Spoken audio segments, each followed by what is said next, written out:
ራሱ ቤት ሬሳ ያለ ሰው ሌላ ሰው ቤት ለቅሶ አይሄድም አይደል? በእኛ ኃጢአትም የሚሰነካከልም አምላክም አይደለም። እውነት ለመናገር ስትጸልይ፣ ስታስቀድስ፣ ስትቆርብ ትንሽ አታፍርም? ለምን ሰው ገጥሟቸው አያውቅም? ለምንድን ነው ንስሐ የማትገባው ስትሉ ኧረ እኔ ኃጢአተኛ ነኝ ይላል። ቅዱስ ዮሐንስ አፈወርቅ ይናገራል። ቤተክርስቲያን ሐኪም ቤት ናት እንጂ ፍርድ ቤት አይደለችም። ብቻ ሄዱና ከእሳቱ መካከል ከሚነደው መካከል እንጨት አንስተው ለብቻ አስቀመጡት። እንጨቱ ይሄ የበሽታ ምልክት ነው የምነግራችሁ።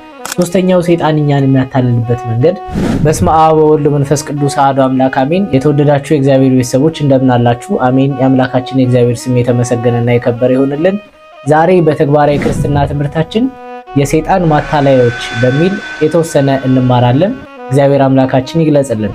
ክርስቲያኖች እንደ ክርስቲያን ስንኖር በጦር ሜዳ ያለ ወታደር ጠላቱ ቤት በኩል እንደሚመጣ እንዴት እንደሚያጠቃው የጠላቱን ደካማ ጎን ጠንካራ ጎን ማወቅ እንዳለበት ሁሉ አንድ ክርስቲያንም በዚህ ምድር ላይ ሲኖር ጠላቱ ሰይጣን ነውና ሰይጣን እንዴት አድርጎ ሊያታልለው እንደሚችል፣ እንዴት አድርጎ ሊጥለው እንደሚችል፣ እንዴት አድርጎ በደካማ ጎኑ ሊገባ እንደሚችል በደንብ አድርጎ ማወቅና መረዳት መቻል አለበት። ታዲያ የሰይጣን ማታለያ መንገዶች ምን ምንድናቸው የሚሉትን የተወሰኑ 1-3 ነጥቦችን እንይና እንጨርሳለን። የመጀመሪያው ሰይጣን ኃጢአተኝነታችንን በጣም በተደጋጋሚ እንድናስብና ተስፋ እንድንቆርጥ ያደርገናል። ሁለት ነገር አለ ክርስቲያኖች። ኃጢአትን ማሰብ ተገቢ ነው። ኃጢአትን ያለ ልክ ማሰብ ግን አደጋ አለው። ልክ እንደ ቅዱስ ጴጥሮስና እንደ ይሁዳ ማለት ነው። ሁለቱም ተጸጽተዋል። ይሁዳ ጸጸትና የጴጥሮስ ጸጸት ግን የተለያየ ነው። የጴጥሮስ ጸጸት ንስሐ ያለበት፣ አምላኬን በደልኩት፣ አምላኬን አሳዘንኩት የሚል ለቅሶ ያለበት፣ ሐዘን ያለበት ነው። የይሁዳ ጸጸት ግን ብስጭት ያለበት፣ ይሄ ዲፕሬሽን ያለበት ጸጸት ነው። ለዛ ነው ይሁዳ ራሱን ወደ ማጥፋት ነው የሄደው። ጴጥሮስ ግን ወደ ንስሐ ነው፣ ወደ እንባ ነው የሄደው። ስለዚህ ኃጢአትን ማሰብ ተገቢ ነው። ኃጢአትን ስናስብ ግን በልክ መሆን አለበት። ኃጢአታችንን ማሰብ እንደሚገባ ቅዱሳት መጻሕፍት ይናገራሉ። በመዝሙረ ዳዊት መዝሙር 50 ላይ ኃጢአቴ ሁልጊዜ በፊቴ ነው፣ ለከ ለባሕቲትከ አበስኩ፣ አንተን ብቻ በደልኩኝ፣ ሁልጊዜ ኃጢአቴ በፊቴ ነው፣ ኃጢአቴን እመለከተዋለሁ እያለ ነቢየ እግዚአብሔር ቅዱስ ዳዊት ይናገራል። እንደገና በቅዳሴ ጊዜ ደግሞ መቦ ዘወድቀ በኃጢአት ኢይርሳ እስመ ዘኢይትረሳ፣ በኃጢአት የወደቀ ቢኖር አይርሳ የማይረሳ ነውና ብሎ ይናገራል። ስለዚህ ኃጢአተኝነታችን ማሰብ ተገቢ ነው። ምክንያቱም አንደኛ ኃጢአቱን የሚያስብ ሰው በሰዎች አይፈርድም፣ በሌሎች ሰዎች። ምክንያቱም ራሱ ቤት ሬሳ ያለ ሰው ሌላ ሰው ቤት ለቅሶ አይሄድም አይደል? ክርስቲያኖች እሱ ብቻ አይደለም፣ የእግዚአብሔርን ምሕረት ደግሞ ጥግ ያደርጋል። አምላኬ እኔ እኮ ደካማ ነኝ፣ አንተ በምሕረት ጠብቀኸኝ ነው እንጂ እያለ የእግዚአብሔር ምሕረት ጥግ ያደርጋል። ሁለተኛው ኃጢአትን ማሰብ ተገቢ ነው፣ ግን ኃጢአትን ደግሞ መርሳት እንደሚገባ ደግሞ ቅዱሳት መጻሕፍት ይናገራሉ። ሐዋርያው ቅዱስ ጳውሎስ ወደ ፊልጵስዩስ ሰዎች በላከው መልእክቱ ላይ ወኩሎ ዘደሬ ረሰ ወዘቅድሜ እሜንን ወዴግን፣ የኋላዬን እየረሳው ወደፊት እሄዳለሁ የፊቴን እበረታለሁ ብሎ ይናገራል። ኃጢአታችንን ለመርሳት ትልቁ የሚያግዘን ነገር የእግዚአብሔርን ምሕረት ማሰብ ነው። እግዚአብሔርን ቸርነቱን ማሰብ ኃጢአታችንን ለመርሳት ያግዘናል። ጌታችን እኮ የሚምረው ሰው አጥቶ አይደለም ፈያታዊ ዘይማንን ቀድሞ ገነት ያስገባው።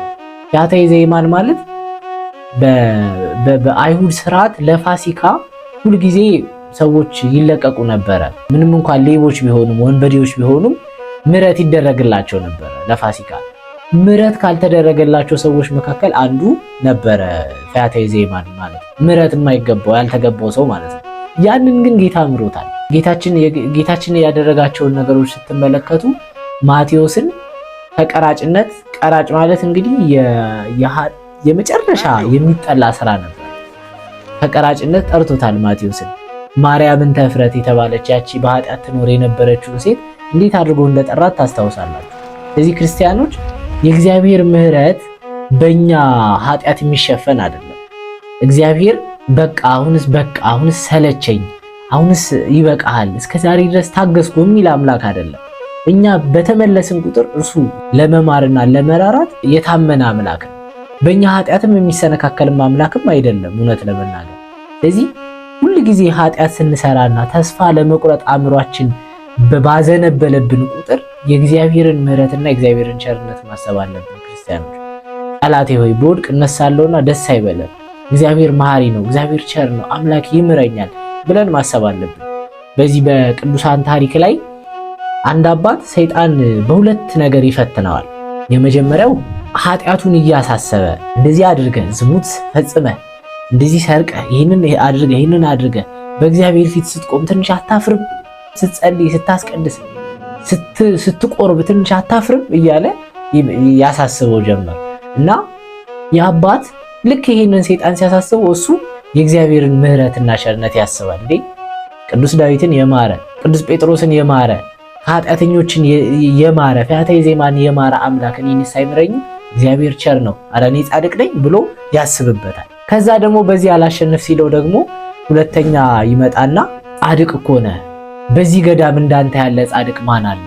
እንዳንተ ያለ ቸር፣ እንዳንተ ያለ በትጋት በጾም በጸሎት ጸንቶ የሚኖር ማን አለ?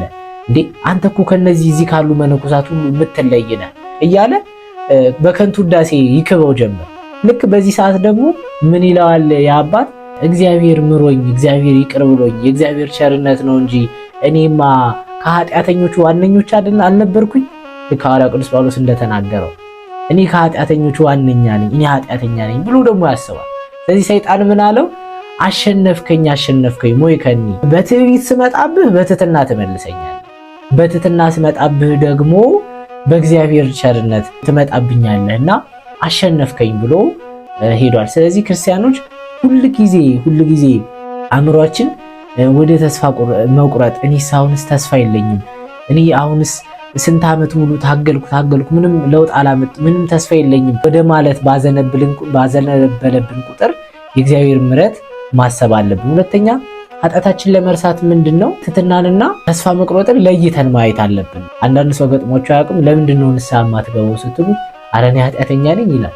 ለምንድነው ስጋው ደግሞ የማትቀበለው ስትሉት ኧረ እኔ ኃጢአተኛ ነኝ ይላል። ኃጢአተኛ ስለሆንን እኮ ነው አይደል? ክቡር ደግሞ ቅዱስ ስጋው ያስፈለገን፣ ንስሐ የሚያስፈልገው ኃጢአተኞች ስለሆንን፣ ሁልጊዜ ስለምንቆሽሽ፣ ወድቀን ስለምን መነሳት ስላለብን ለዛ ነው ንስሐ የሚያስፈልገው እኮ ክርስቲያን። ስለዚህ ተስፋ መቁረጥንና ትሕትናን ለይቶ ማየት ያስፈልጋል። ይሄ አንዱ የሰይጣን ማታለያ መንገድ ስለሆነ ልናውቅበት ይገባል። ሁለተኛ ሰይጣን እኛን የሚያታልልበት መንገድ ምንድነው? ሰዎችን በመንቀፍ እንድንባዝን ያደርገናል። ወደ ቤተክርስቲያን አካባቢ ጠጋ የምንል የምናስቀድስ፣ የምንጸልይ፣ የምንጾም ሰዎች ብዙ ጊዜ ካህናትን፣ አባቶችን በመንቀፍ እነሱ እነማን ናቸው? አናውቃቸውም እንዴ? እነሱ ይሄ ዘማሪውን እኮ አውቀዋለሁ፣ ሰባኪውን እኮ አውቀዋለሁ፣ እነሱን አናውቃቸውም እንዴ? ምን እንደሚያደርጉ እኮ እናውቃለን፣ ምን አይነት ሰዎች እንደሆኑ እኮ እናውቃለን እያልን ሰዎችን በመንቀፍ ከእግዚአብሔር እንድንርቅ ያደርገናል። ቅዱስ ዮሐንስ አፈወርቅ ይናገራል፣ ቤተክርስቲያን ሐኪም ቤት ናት እንጂ ፍርድ ቤት አይደለችም። ሐኪም ቤት ናት ማለት ሁላችንም ኃጢአተኞች ነን፣ ሁላችንም በሽተኞች ነን። ልንታከም ወደ ቤተክርስቲያን እንመጣለን፣ ወደ ቤተክርስቲያን መተን እንታከማለን። ቤተክርስቲያን ሐኪም ቤት ናት። ክርስቲያኖች ፍርድ ቤት አይደለችም። ሁላችንም በሽተኞች ነን፣ ሁላችን ኃጢአተኞች ነን። አንዱ በአንዱ መፍረድ አይገባውም እና ትልቁ ሰይጣን የሚያታልልበት መንገድ ከዚህ ከቤተክርስቲያን ህብረት፣ ከቤተክርስቲያን አንድነት ሰዎችን በመንቀፍ እንድንለይ ያደርገናል፣ ብቻችንን ያደርገናል። ልክ አንድን ጠንካራና ኃያል ሰው ካሰሩት በኋላ ቤቱን ንብረቱን እንዲሰርቁት እኛንም መጀመሪያ ከዚህ ህብረት ቤተሰቦችን በመንቀፍ ከዚህ ወደ ቤተክርስቲያን እንዳንሄድ፣ እንዳናስቀድስ፣ ጉባኤ እንዳንሳተፍ እያደረገ እየለየ ያዳክመናል። ከዛ ወጥመድ ውስጥ ያስገባናል ማለት ነው። በዚህ በአባቶች ታሪክ አንድ ክርስቲያን በዚህ በሰዎችን በመንቀፍና በሰዎች በመሰነካከል ከቤተክርስቲያን ይርቃል እና ምን እዛ ያለውን ነገር እናውቀዋለን። አባቱ ቄሶቹም ያው ናቸው፣ መምህራኖቹም ያው ናቸው በማለት ቤቱ ይቀራል እና ንስሐ አባቱ አንድ ቀን ቤቱ ይሄዳሉ። ቤቱ ሲሄዱ ግን እሳት አንድዶ ተቀምጦ እየሞቀ ያገኙታል እና ምንም አላወሩትም። ብቻ ሄዱና ከእሳቱ መካከል ከሚነደው መካከል እንጨት አንስተው ለብቻ አስቀመጡት። እንጨቱ በኋላ ያ እንጨት ብቻውን ስለነበረ ትንሽ ነደደና ከዛ በኋላ እሳቱ ጠፋ። ከዛ ከሰለ። ምንም ሳያወሩ አሁንም ተመልሰው ያንን እንጨት አንስተው ከሚነደው ከማገዶ እንደገና ማገዱትና ሊሄዱ ሲሉ ትዝ አለው ያስተማሩት ትምህርት ምን ለማለት እንደፈለጉ ገባውና እየሮጠ ሄዶ አባቴ ይቅርታ ያድርጉልኝ፣ እስከዛሬ ድረስ ከቤተክርስቲያን መቅረቴ ከህብረቱ መነጠሌ እንደሆነ፣ ይሄ እንጨት ከእሳቱ በመነጠሉ ብቻ እንዲጠፋ እንደሆነ፣ እኔም ከቤተክርስቲያን ህብረት መነጠሌ እንድጠፋ እንደሆነ ገብቶኛል። ስለዚህ ከዚህ በኋላ ቤተክርስቲያን እመጣለሁኝ፣ አስቀድሳለሁ፣ ጉባኤ ይሳተፋለሁ ብሎ ለእኔ አባት ነገራቸውና ትልቁ አንደኛው ሰይጣን እኛን የሚያታለልበት መንገድ ሰዎች እንድንነቅፍ ያደርገናል። የሚፈርድ ሰው ደግሞ የእግዚአብሔርን የፍርድ ቦታ ይወስዳል። እኔ እግዚአብሔር ነኝ ማለት ነው። እንደ ክርስቲያን ስንኖር የራሳችንን ኃጢአት እያሰብን ነው መኖር ያለብን ክርስቲያኖች። እንዲሁም አንድ ሰው የበለጠ ወደ እግዚአብሔር እየተጠጋ በመጣ ቁጥር የሱ ኃጢአተኝነት የሌሎች ሰዎች ደግሞ ጽድቃቸው ይታየዋል። እሱ ኃጢአተኛ እንደሆነ ያስባል። የሱ ኃጢአቱ ነው ገዝፎ የሚታየው፣ የሌሎች ደግሞ ጽድቃቸው ነው ገዝፎ የሚታየው። አንድ ሰው ደግሞ ይሄ የበሽታ ምልክት ነው የምነግራችሁ። አንድ ሰው ደግሞ የሌሎች ሰዎች ኃጢአታቸው ጎልቶ የሚታየው ከሆነ እርሱ ደግሞ ጻድቅ እንደሆነ የሚሰማው ከሆነ ያ የበሽታ ምልክት ስለሆነ ቶሎ መታየት አለበት ክርስቲያኖች። ይሄ አንደኛው ሰይጣን እኛን የሚያታልልበት መንገድ ስለሆነ ማለት ነው። ሶስተኛው ሰይጣን እኛን የሚያታልልበት መንገድ ለውጥ አላመጣው። ብዙ ጊዜ ተመላለሱ፣ ብዙ ጊዜ ደከምኩ፣ ብዙ ጊዜ ጸሎት ጀመርኩ፣ አቋርጣለሁ፣ ብዙ ጊዜ ሞክሬያለሁ፣ ግን ምንም ለውጥ ላመጣ አልቻልኩም የሚል ነው። እውነት ለመናገር ክርስቲያኖች ለውጥን መንፈሳዊ ነገር ይሄ የሚለካ አይደለም፣ ሜዠሬብል አይደለም፣ በቁጥር ወይ በሆነ መስፈሪያ የምንሰፍረውና የምንለካው ነገር አይደለም። ለውጣችንን የሚያውቀው እግዚአብሔር ብቻ ነው። በዚህ በዜና ቅዱሳን አንድ አባት ይመጣና ምንም ልለወጥ አልቻልኩም አባቴ፣ ስንት ዓመት ሙሉ ቃል እግዚአብሔር ሰማሁ፣ ስንት ዓመት ሙሉ ተማርኩ፣ ስንት ዓመት ሙሉ ጾምኩ፣ ጸለይኩ፣ ቤተክርስቲያን ተመላለስኩኝ፣ እንዲያውም እዚህ መንኩሼ እየኖርኩ ነው፣ ግን መለወጥ አልቻልኩም፣ ምን ላድርግ ብሎ ጠየቃቸው። የከሰል ማስቀመጫ ዘንቢል ነበረ። እስኪ በዛ ዘንቢል ውሃ ይዘህልኝ አሉት። ሲያመላልስ መጨረሻ ላይ ምን ተማርክ አሉት። አይ አባቴ ምንም አልተማርኩም፣ ብቻ ግን ዘንቢሉ መጀመሪያ ከነበረው ጥቁረት ነጭ ሆኗል። አሁን መጀመሪያ የከሰል ማስቀመጫ ስለነበረ ጥቁር ነበረ፣ ዘንቢሉ ግን ውሃ ባይዝ እንኳን ነጭ ሆኗል አላቸውና አየ ልጄ አንተም ምናልባት የሚታይ መንፈሳዊ ህይወት ላይ ኖር ይችላል፣ የሚታይ ፍሬ ላታፈራ ትችላለህ፣ ግን በመመላለስህና በመኖርህ ሁልጊዜ በመታገልህ ብቻ ቢያንስ ራስህን ውስጥ ንጹህ ይሆናል ቢያንስ ብለውታልና ለውጥ የለም አይባልም። ብቻ ግን ከኛ የሚጠበቀውን ነገር ማድረግ አለብን። ብዙዎቻችን ችግር ምንድነው? በአንድ ጊዜ ልውጥ ማለት እንፈልጋለን። እንደዛ አይሆንም። አንድ ዘር ከተዘራ በኋላ ወዲያው እንደተዘራ እድግ፣ ከዛ በኋላ ጭድ፣ ከዛ ስርት ብልት፣ እንደዛ አይሆንም። የሚዘራበት ጊዜ አለው።